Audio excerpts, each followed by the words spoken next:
3 problématiques majeures. Joint de culasse défectueux, système EGR catastrophique, injecteur fragile. Un point commun, toutes ces défaillances touchent massivement le moteur Ford EcoBlue 2 litres 0, présenté en 2016 comme la révolution diesel du constructeur américain. Aujourd'hui, nous allons décortiquer pièce par pièce pourquoi ce moteur est devenu le fardeau technique le plus coûteux pour des milliers de propriétaires et comment Ford tente d'échapper à ses responsabilités avec une stratégie de communication digne des plus grands scandales industriels. 2016 marquait un tournant pour Ford. Le géant américain se trouvait à la croisée des chemins, confronté à des normes d'émissions européennes de plus en plus strictes et un moteur Duratorque vieillissant qui ne pouvait plus suivre la cadence. C'est dans ce contexte que Ford a dévoilé sa nouvelle génération de moteurs diesel, l'EcoBlue 2 litres 0. Cette présentation s'accompagnait d'un battage médiatique digne des plus grandes révolutions technologiques de l'industrie automobile. Le constructeur ne lésinait pas sur les superlatifs. Le nouveau bloc promettait une réduction impressionnante de 13% de la consommation par rapport au Duratorque, tout en augmentant considérablement le couple disponible. Ford mettait particulièrement en avant la réduction des émissions polluantes, argument devenu incontournable dans un contexte post-Dieselgate où la réputation du diesel avait été sérieusement entachée.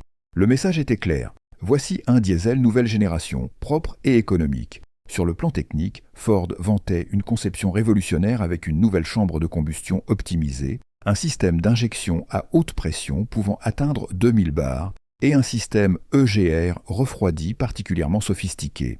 L'architecture même du moteur avait été repensée pour réduire les frictions internes et améliorer le rendement thermique.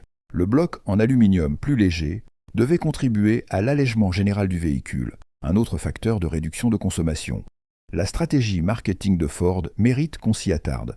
L'appellation EcoBlue constituait un coup de maître sémantique associant l'écologie, éco, à l'image de pureté, blue, couleur traditionnellement associée à la marque. Cette dénomination laissait entendre qu'il était possible de concilier performance diesel et respect de l'environnement. Ford positionnait ainsi son moteur comme la solution idéale face aux défis environnementaux sans renoncer aux avantages du diesel que sont l'économie et le couple. Comparé à ses concurrents de l'époque, l'EcoBlue semblait effectivement incarner une avancée notable. Face aux 2 litres 0 TDI de Volkswagen encore éclaboussé par le scandale des émissions, aux 2 litres 0 Blue HDI de PSA qui commençait tout juste sa carrière, ou au bloc Renault dont la conception remontait à plusieurs années, le nouveau-né de Ford paraissait technologiquement plus avancé et mieux armé pour répondre aux futures normes d'émissions. Le déploiement de ce moteur suivait une stratégie bien établie. Ford l'a d'abord introduit sur ses utilitaires transit, véhicules pour lesquels la fiabilité et l'économie de carburant constituent des arguments de vente essentiels. Puis le Ranger, pick-up emblématique de la marque, en a été équipé avant une extension progressive vers les modèles grand public comme le Kuga, la Mondeo, le S-Max et le Galaxy. La presse spécialisée a accueilli l'EcoBlue avec un enthousiasme presque unanime. Les journalistes automobiles louaient son fonctionnement silencieux, ses performances, sa sobriété lors des essais routiers et sa modernité technologique. Peu se sont aventurés à questionner la durabilité à long terme de ces innovations ou les potentiels problèmes que pourrait engendrer cette concentration de technologie dans un espace si compact. Les articles techniques se contentaient généralement de relayer les informations fournies par Ford sans véritable analyse critique. Pourtant, derrière ce tableau idyllique se cachait une réalité bien moins reluisante. Les choix techniques audacieux de Ford comportèrent des risques majeurs que les ingénieurs n'avaient peut-être pas suffisamment évalués. La recherche de performance et d'efficacité semblait avoir primé sur la robustesse. La densité thermique élevée dans un bloc compact, l'augmentation des pressions d'injection et des solutions comme la courroie de distribution baignant dans l'huile constituaient autant de compromis techniques potentiellement problématiques. Ces choix, dictés par la nécessité de se conformer aux normes d'émission tout en maintenant les performances, allaient bientôt révéler leurs limites. L'euphorie du lancement aura été de courte durée. Dès 2017, à peine un an après la grande présentation triomphale du moteur EcoBlue, les premiers signaux d'alerte commençaient à apparaître. Les symptômes rapportés suivaient presque toujours le même schéma. D'abord, une consommation d'huile anormalement élevée, puis l'apparition de voyants moteurs s'allumant de façon impromptue sur le tableau de bord. Ces signaux précoces, souvent négligés par les conducteurs comme de simples désagréments, constituaient en réalité les prémices d'un problème bien plus grave. Le contraste était saisissant entre ces expériences réelles et les promesses d'excellence technique vantées quelques mois plus tôt. Face à la multiplication des cas, la stratégie de Ford s'est rapidement dessinée. Traiter chaque incident comme un cas isolé plutôt que comme la manifestation d'un problème systémique. Les clients se présentant en concession avec leur EcoBlue défaillant se voyaient proposer des interventions ponctuelles, remplacement d'un joint, d'un injecteur, parfois d'éléments plus conséquents, mais jamais d'explication globale sur la cause profonde de ces défaillances précoces. Les réparations effectuées sous garantie suivaient un protocole bien rodé. Les pièces défectueuses étaient remplacées discrètement, sans communication claire aux clients sur l'étendue réelle du problème. Cette approche fragmentée avait pour effet de masquer l'ampleur du phénomène, chaque propriétaire croyant être victime d'un simple coup de malchance plutôt que d'un défaut de conception généralisé. Plus troublant encore, des bulletins techniques internes circulant chez Ford suggéraient que le constructeur était parfaitement conscient des défauts structurels affectant son moteur EcoBlue. Ces documents, rarement partagés avec le grand public, détaillaient certaines faiblesses du bloc moteur et recommandaient des interventions spécifiques. Pourquoi cette information cruciale n'a-t-elle pas été communiquée ouvertement aux clients concernés? Quand les problèmes sont devenus impossibles à ignorer, Ford a finalement mis en place ses premiers rappels. Mais ces actions correctives présentaient deux caractéristiques révélatrices. Elles étaient souvent limitées à certaines zones géographiques spécifiques et communiquées de manière minimaliste. Cette approche fragmentée permettait d'éviter un rappel général qui aurait constitué un aveu implicite d'un défaut global de conception. Une analyse approfondie de cette période révèle une stratégie de gestion de crise basée sur le cloisonnement. Diviser les problèmes en catégories distinctes, segmenter les marchés concernés et surtout éviter à tout prix de reconnaître publiquement l'existence d'un défaut fondamental affectant l'ensemble de la gamme EcoBlue. C'est précisément cette fragmentation qui a permis aux constructeurs de maintenir l'illusion d'incidents isolés plutôt que d'un problème systémique. Cette stratégie de cloisonnement masquait une réalité bien plus grave. Un moteur dont l'architecture même était condamnée dès sa conception. Au cœur du désastre EcoBlue se trouve un ensemble de choix techniques qui, loin d'être des incidents isolés, forment un système de défaillance interconnecté. Le phénomène de fatigue thermique constitue l'une des principales faiblesses structurelles du bloc EcoBlue. Les variations constantes de température soumettent les composants métalliques à des contraintes mécaniques cycliques intenses. Ces alternances de dilatation et de contraction créent d'abord des microfissures qui, avec le temps, évoluent inexorablement vers des ruptures macroscopiques. Les pistons, particulièrement exposés aux températures extrêmes de la combustion, deviennent les premières victimes de ce processus dégénératif. L'architecture même du moteur aggrave ce phénomène. Les cylindres 3 et 4 fonctionnent systématiquement à une température 8% supérieure à leurs voisins.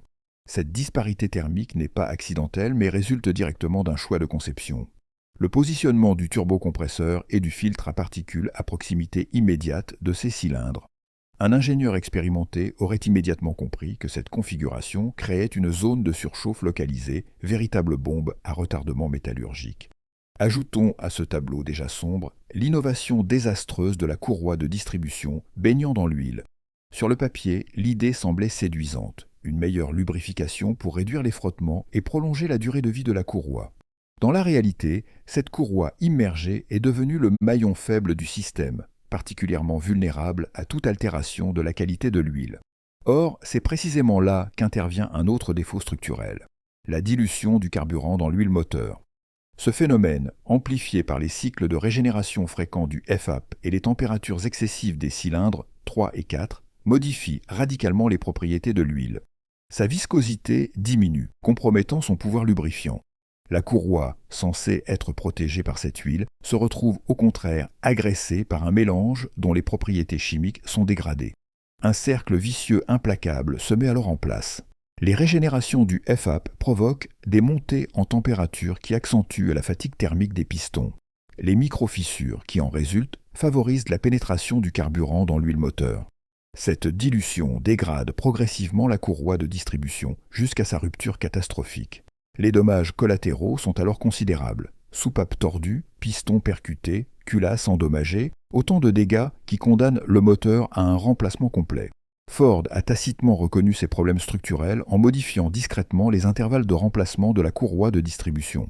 Initialement fixés à 10 ans ou 240 000 km, ils ont été réduits à 6 ans ou 160 000 km. Cette révision silencieuse révèle, mieux qu'un aveu explicite, la conscience des ingénieurs de Ford face à la fragilité de leur création. Les problèmes du système AdBlue complètent ce tableau de défaillance en cascade. La cristallisation de l'additif peut obstruer l'ensemble du système d'échappement, nécessitant le remplacement coûteux de multiples composants, dont le catalyseur SCR. Ce phénomène s'observe particulièrement lors des trajets courts, où le système n'atteint pas sa température optimale de fonctionnement, un comble pour un moteur conçu pour la circulation urbaine et périurbaine. L'ironie de cette situation est que ces défauts fondamentaux résultent directement des ambitions écologiques affichées par Ford.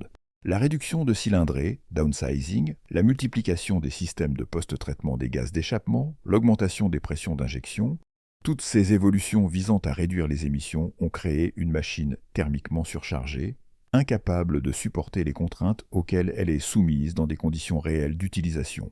L'ironie écologique cache une tragédie mécanique bien plus concrète pour les propriétaires. Imaginez un instant votre moteur qui se met à trembler violemment, la puissance qui s'effondre brutalement et un épais nuage de fumée blanche qui s'échappe de l'échappement. Ces signes annonciateurs d'une catastrophe imminente surviennent parfois à seulement 21 000 km, un kilométrage ridiculement bas pour un moteur moderne censé parcourir plusieurs centaines de milliers de kilomètres. Cette cascade de défaillances ne laisse aucune chance au moteur EcoBlue, qui se transforme alors en véritable gouffre financier pour son propriétaire. La première pièce du puzzle catastrophique se trouve au cœur même du bloc moteur, les pistons. Soumis à des contraintes thermiques insoutenables, particulièrement dans les cylindres 3 et 4, les pistons développent des micro-fissures qui s'agrandissent progressivement. Lorsqu'un piston finit par se fissurer complètement, le moteur perd instantanément sa compression, entraînant des vibrations caractéristiques qui secouent l'ensemble du véhicule. Dans les ateliers indépendants, certains mécaniciens ont désormais vu défiler tant de ces moteurs qu'ils peuvent diagnostiquer le problème presque les yeux fermés. Le second cavalier de cette apocalypse mécanique est tout aussi dévastateur, la courroie de distribution immergée dans l'huile. Cette innovation technique, censée réduire le bruit et améliorer la durabilité, devient paradoxalement l'une des principales causes de défaillance catastrophique. Lorsque l'huile moteur se contamine avec du carburant non brûlé, elle perd ses propriétés lubrifiantes et attaque progressivement la courroie. Cette dégradation reste totalement invisible jusqu'au moment fatal où la courroie cède brutalement. Les conséquences d'une rupture de courroie sont dévastatrices et entraînent un effet domino dévastateur. Les fragments de courroie se dispersent dans tout le circuit d'huile, contaminant les paliers, les pompes et autres composants vitaux. Les soupapes entrent en collision avec les pistons, créant des dommages irréversibles. En quelques secondes, un moteur fonctionnel devient une masse de métal inutilisable. Le troisième acteur de ce désastre complète ce tableau sinistre. Les injecteurs défectueux. Soumis à des pressions d'injection extrêmes atteignant 2000 bars, ces composants développent des fuites internes qui aggravent considérablement la dilution du carburant dans l'huile. Le diesel s'infiltre directement dans le carter d'huile, créant un cercle vicieux où l'huile contaminée accélère l'usure des segments de piston, augmentant davantage la contamination. Cette combinaison fatale transforme rapidement un véhicule fonctionnel en épave économique. Les coûts de réparation pour un moteur EcoBlue défaillant atteignent des montants astronomiques, souvent équivalents à la valeur résiduelle du véhicule lui-même. Un remplacement complet du moteur peut facilement dépasser les 12 000 € sans compter les frais annexes liés aux dommages collatéraux sur la transmission ou le système d'échappement. Pour de nombreux propriétaires, cette situation devient rapidement un cauchemar financier sans issue. Confrontés à des devis de réparation supérieurs à la valeur de leur véhicule, beaucoup se retrouvent contraints d'abandonner des voitures âgées de seulement 3 ou 4 ans. D'autres, incapables de remplacer leur véhicule défaillant, tentent des réparations partielles qui ne font que retarder l'inévitable casse moteur complète. La réputation du moteur EcoBlue s'est tellement dégradée que certains professionnels de l'automobile refusent désormais d'acheter des véhicules équipés de ce bloc, même à prix cassé. Sur le marché de l'occasion, la simple mention « moteur EcoBlue » fait chuter les estimations de plusieurs milliers d'euros, transformant ce qui était présenté comme une avancée technologique en véritable repoussoir commercial. Derrière cette dévaluation massive sur le marché de l'occasion se cache un autre drame, celui d'une communication d'entreprise calculée au millimètre. Face à l'avalanche de panne, Ford a orchestré ce qui pourrait être qualifié de chef-d'œuvre du silence industriel, un cas d'école où l'art de ne rien dire devient une stratégie à part entière. La communication officielle de Ford concernant les problèmes de l'EcoBlue se caractérise par sa rareté et son opacité délibérée. Les communiqués émis par le constructeur à l'ovale bleu demeurent étonnamment vagues, évitant soigneusement toute reconnaissance d'un défaut structurel. Cette discrétion rappelle davantage une opération de dissimulation qu'une véritable politique de transparence envers des clients pourtant légitimement inquiets. Particulièrement révélateur de cette approche, les modifications techniques apportées aux versions ultérieures du moteur. Les ingénieurs de Ford ont progressivement corrigé plusieurs défauts critiques des premières générations d'EcoBlue, mais ces améliorations ont été introduites dans le plus grand secret, sans jamais reconnaître que les versions précédentes souffraient de problèmes fondamentaux. Un renforcement ici, un matériau modifié là, une gestion électronique revue ailleurs, autant d'aveux silencieux d'erreurs initiales de conception. Contrairement à Volkswagen lors du Dieselgate, Ford n'a jamais émis de rappel général pour son moteur défaillant. Le constructeur a plutôt opté pour une stratégie de rappel ciblé, limitée à certaines séries ou marchés spécifiques. Cette approche fragmentée évite l'onde de choc médiatique qu'aurait provoqué un rappel massif, tout en maintenant l'illusion d'incidents isolés plutôt que d'un problème systémique. Un exercice d'équilibriste juridique et commercial particulièrement sophistiqué. La gestion des clients mécontents révèle une autre facette de cette stratégie d'entreprise. Les concessionnaires Ford ont reçu une formation spécifique sur la manière de traiter les réclamations liées à l'EcoBlue. Cette formation insiste sur l'importance de gérer chaque cas individuellement, évitant soigneusement toute reconnaissance d'un problème généralisé. Les témoignages recueillis montrent que de nombreux propriétaires se sont heurtés à un véritable mur de silence lorsqu'ils tentaient d'obtenir une prise en charge hors garantie, malgré la nature manifestement récurrente des défaillances. Sur le plan juridique, la stratégie de Ford s'avère tout aussi calculée. Contrairement à l'affaire des moteurs PureTech de PSA Stellantis qui a rapidement donné lieu à une action collective d'envergure en France, Ford semble avoir réussi jusqu'à présent à éviter une mobilisation similaire en Europe. Le constructeur préfère négocier au cas par cas, parfois avec des accords de confidentialité, diluant ainsi la responsabilité collective de l'entreprise en une myriade de cas particuliers sans lien apparent. Cette approche n'est pas sans rappeler la gestion par Ford du scandale des transmissions PowerShift aux États-Unis, où le constructeur a longtemps résisté avant d'être finalement contraint à un règlement de 77 millions de dollars en 2019. L'histoire semble se répéter avec l'EcoBlue, à la différence que le marché européen, plus fragmenté juridiquement, offre davantage de possibilités pour retarder une réponse collective. Plusieurs actions juridiques sont néanmoins en cours contre Ford concernant ces défaillances. Des groupes de propriétaires lésés se constituent progressivement dans différents pays européens, avec l'espoir de contraindre le constructeur à reconnaître officiellement le problème et à proposer une indemnisation adéquate. À ce jour, ces initiatives n'ont pas encore abouti à une victoire décisive, mais la pression s'intensifie à mesure que le nombre de moteurs défaillants augmente. Tandis que les propriétaires de Ford continuent leur combat juridique, un autre drame technique aux contours étrangement familiers s'est joué chez Stellantis. Courroie de distribution baignant dans l'huile, promesses écologiques excessives, déni institutionnel. L'histoire semble se répéter avec une précision troublante, comme si l'industrie automobile était condamnée à reproduire éternellement les mêmes erreurs. Les défauts structurels des moteurs EcoBlue et PureTech présentent des similitudes frappantes. Les deux constructeurs ont misé sur des technologies à risque pour répondre aux pressions réglementaires. Dans les deux cas, une courroie immergée dans l'huile constitue l'épicentre du problème, subissant une dégradation prématurée qui déclenche ensuite une cascade de défaillances. Le downsizing poussé à l'extrême a engendré des contraintes thermiques excessives que ni Ford ni Stellantis n'ont su maîtriser correctement. Cette convergence technique n'est pas fortuite. Elle découle d'une même logique industrielle où les impératifs marketing supplantent les considérations d'ingénierie fondamentale. Les deux constructeurs ont déployé des campagnes de communication axées sur l'efficience énergétique et la réduction des émissions, tout en sachant que la durabilité de leur mécanisme n'était pas garantie. Leur pari, que les problèmes n'apparaissent qu'après la période de garantie standard.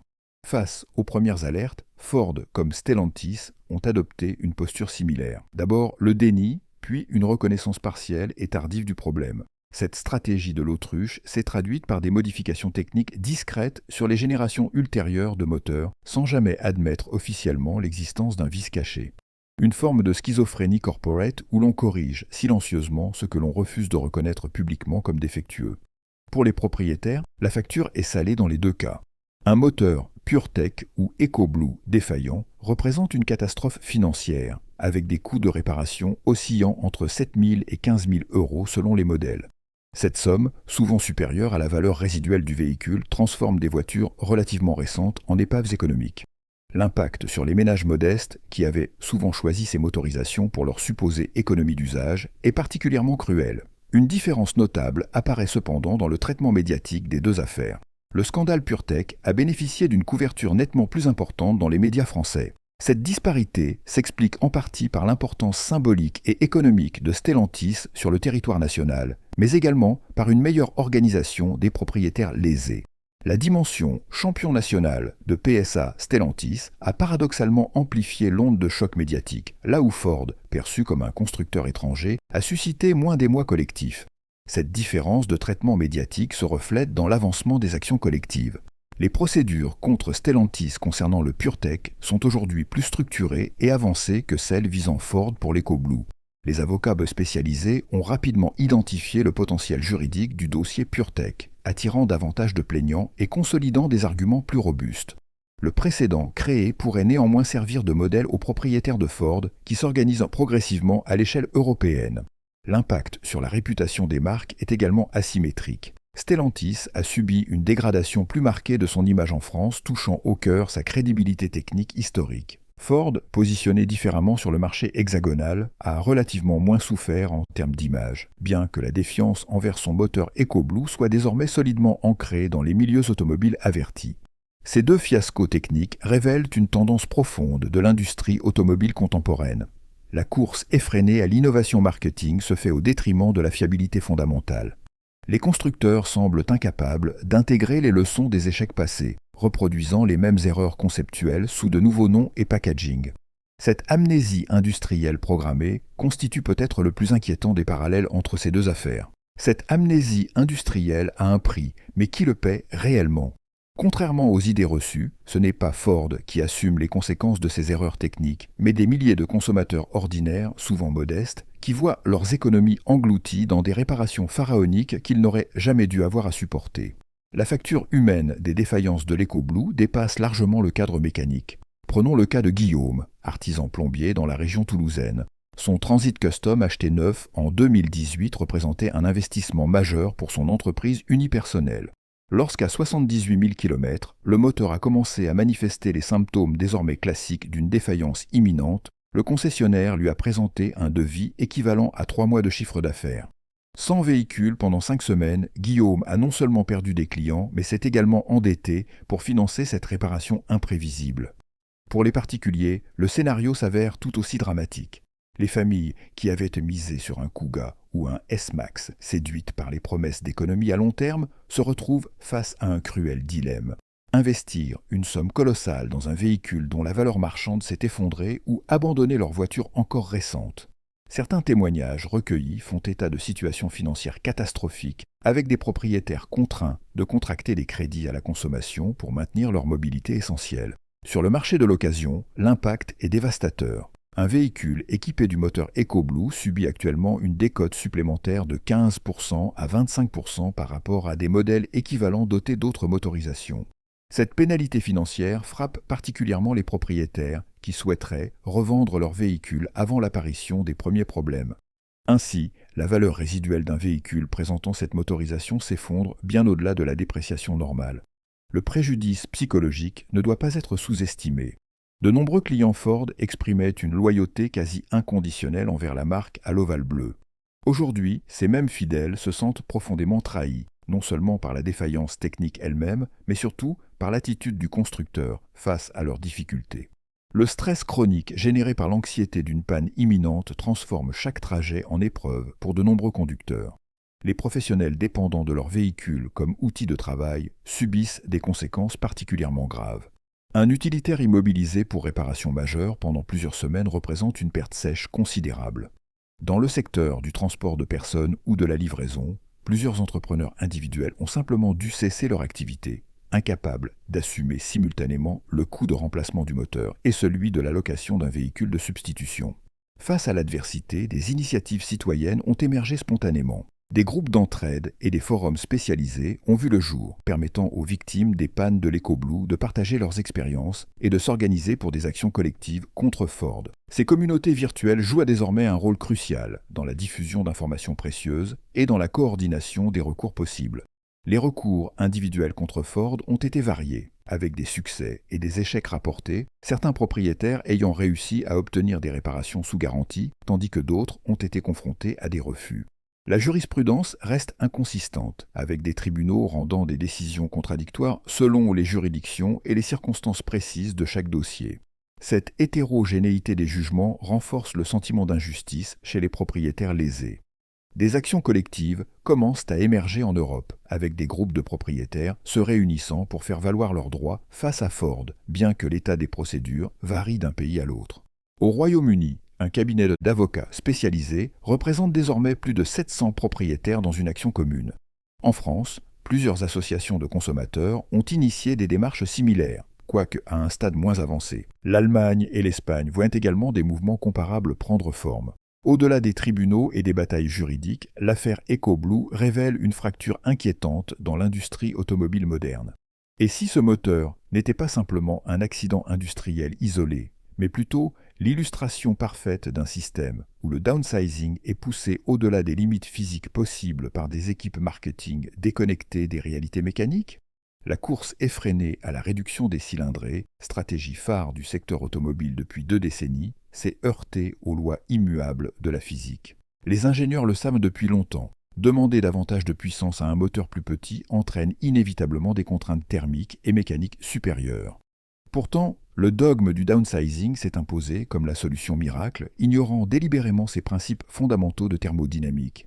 Cette déconnexion s'illustre parfaitement dans les cycles d'homologation comme le NEDK et son successeur, le WLTP, qui restent éloignés des conditions réelles d'utilisation des véhicules.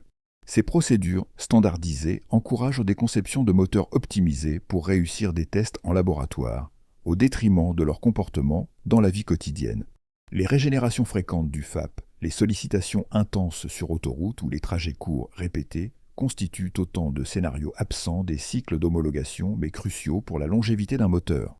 La pression des normes environnementales n'explique pas tout.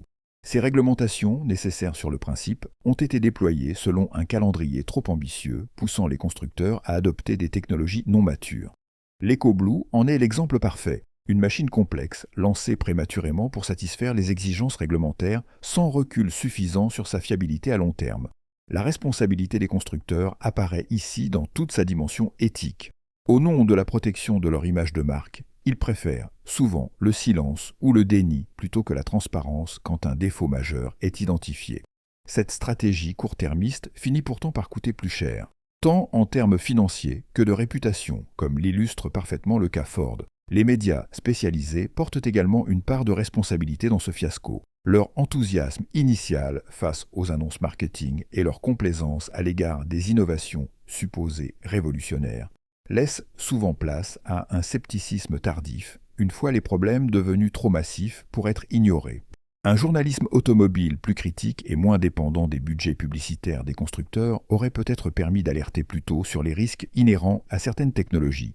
Le cadre législatif actuel montre ses limites face à ces défaillances structurelles. Un renforcement de la protection des consommateurs s'avère nécessaire, notamment en facilitant l'accès aux pièces de rechange à des prix raisonnables et en étendant les garanties sur les composants essentiels. Certains pays scandinaves exigent déjà des garanties allant jusqu'à 7 ans sur les éléments structurels des véhicules, une direction que le reste de l'Europe gagnerait à suivre. Il serait toutefois injuste de généraliser cette critique à l'ensemble de l'industrie.